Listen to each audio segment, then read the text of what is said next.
श्रावण के महीने में क्यों हिंदू धर्म में सिंधारा दूज मनाई जाती है? किस लिए? आज पूरे भारत की भूमि पर कई माताएं हाथ में मेहंदियां लगाती हैं, चूड़ियां पहनती हैं, सुंदर चुनरी पहनती हैं, मां पूजन करती हैं, माता का आराधना करती हैं। सिंधारा दूज, उसका कारण केवल इतना सा है, सिंधारा दूज का मतलब यह होता है कि चंचुला देवी जब 14 दिन तक शंकर और पार्वती अपने गुफा में से बाहर नहीं निकले शिव महापुराण के यजमान बनने के लिए, तब माता चंचुला देवी ने हाथ जोड़कर मां जगतजननी जगदम्बा को सुंदर वस्त्र, सुंदर चूड़ियां, सुंदर आभूषण माता के चरणों में ले जाकर समर्पित करे थे और कहा, मां इन चूड़ियों को जो मैं दे रही हूं, ये लाल चूड़ी, ये लाल श्रृंगार, ये लाल वस्त्र, जो लाल चूनर जो मैं प्रदान कर रही हूं, मां बस ऐसी कृपा कर दे कि तू इन चूनर को धारण करे और मेरा भी सौभाग्य, मेरा भी सुहाग अमर कर दे, बस इतनी कृपा मेरे ऊपर कर दे। वो सिंधारा दूज का महत्व है।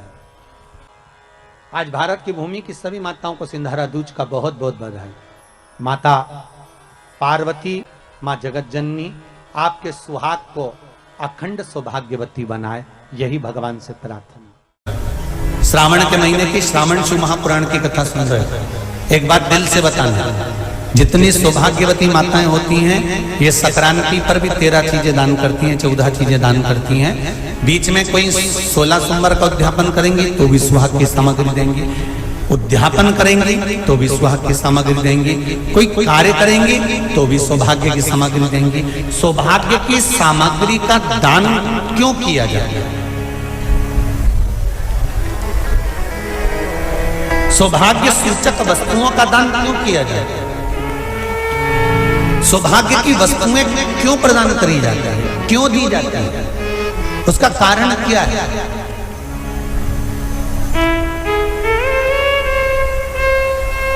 क्यों देते हैं? महाराज, भारत की भूमि की सौभाग्यवती माताओं का एक मन की अभिलाषा रहती है, भारत की भूमि की माताओं की एक अभिलाषा रहती है कि जब उसके प्राण छूटे तो अखंड सौभाग्य धारण करके पति के कंधे पर और पुत्र के कंधे पर शमशान कर।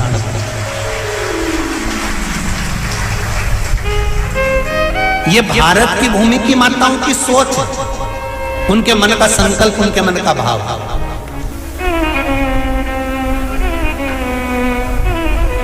क्यों देते हैं चूड़ी का दान, क्यों देते हैं बिंदी का दान, क्यों देते हैं अखंड सौभाग्य का दान? किस महाराज?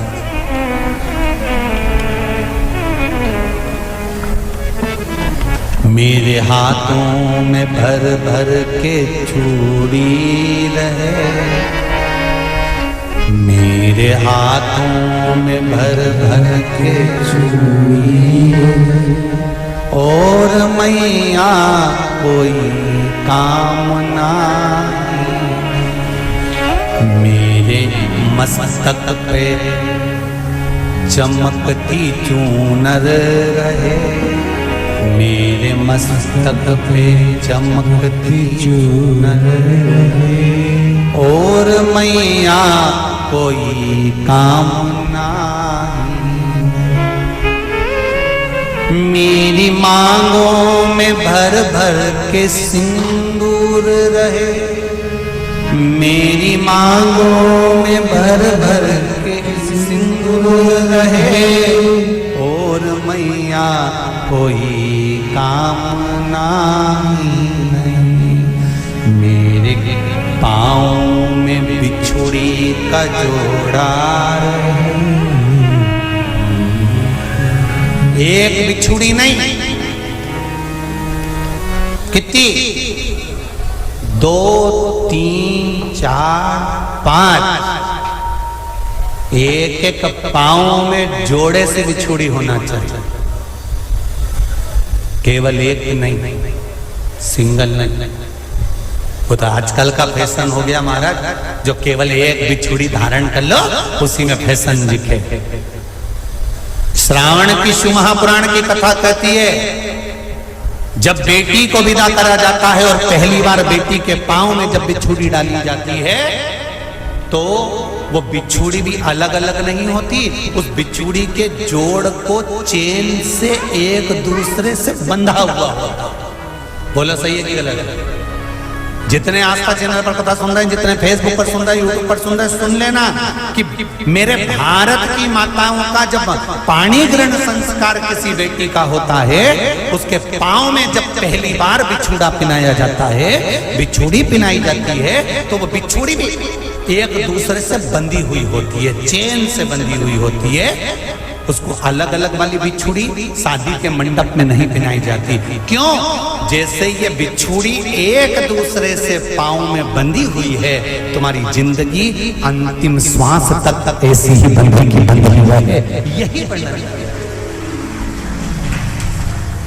वो तो अब माताओं ने थोड़ा सा फैशन चेंज कर दिया, अब पांव में ज्यादा बिछुड़ी नहीं पहनती, गड़ती है, चुभती है, एक बिछुड़ी धारण है। महाराज पर नहीं, बिछुड़ी भी दो हो, जोड़े से। हमारी माताएं, भारत की भूमि की जो माताएं हैं, ये चूड़ी भी हाथ में पहनती है तो जोड़े से पहनती है। बोलो जैसा सही है कि गलत है? एक अकेली चूड़ी माताएं हाथ में धारण नहीं करती हैं। अगर भारत की भूमि की संस्कारित माताएं हैं और भारत की भूमि की सभ्यता और संस्कृति को जानती है, तो अकेली चूड़ी नहीं, जोड़े की चूड़ी पहनेगी, 2 चूड़ा डालेगी, 4 डालेगी, 12 डालेगी, पर सिंगल नहीं, अकेले। श्रावण के महीने की शिव महापुराण की कथा, जिसका नाम है श्रावण शिव महापुराण की कथा, ये कहती है कि पार्वती जी ने और गंगा जी ने ये चतुर्मास में जितना सौभाग्य का दान दिया है, उनके बराबर दुनिया का कोई व्यक्ति इतना सौभाग्य का दान नहीं दे सकता, जो माता गंगा और पार्वती दोनों दान दे रहे।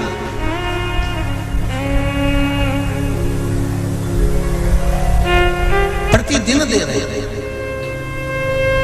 और अब तो फैशन आ गया, तुम लोगों जो सौभाग्य का दान देते हो प्लास्टिक की डलिया में देते हो, पर एक एक पुराण को उठा कर देख लेना, एक एक उद्यापन को उठा कर देख लेना, जितनी तुम कथा तुम्हारे घर में छोटी छोटी कथाओं की पोथियां पड़ी हो, उनको उठा कर देख लेना। उसमें नहीं लिखा कि प्लास्टिक की डलिया में सौभाग्य की वस्तु का दान दिया जाता है, उसमें लिखा है बांस की पिटारी में, बांस की डलिया में सौभाग्य की वस्तुओं का दान दिया जाए। क्यों?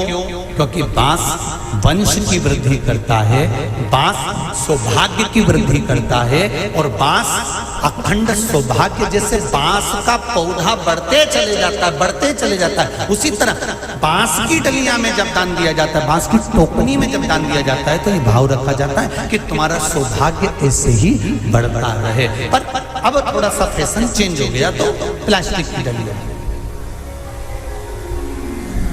पर प्लास्टिक की नहीं।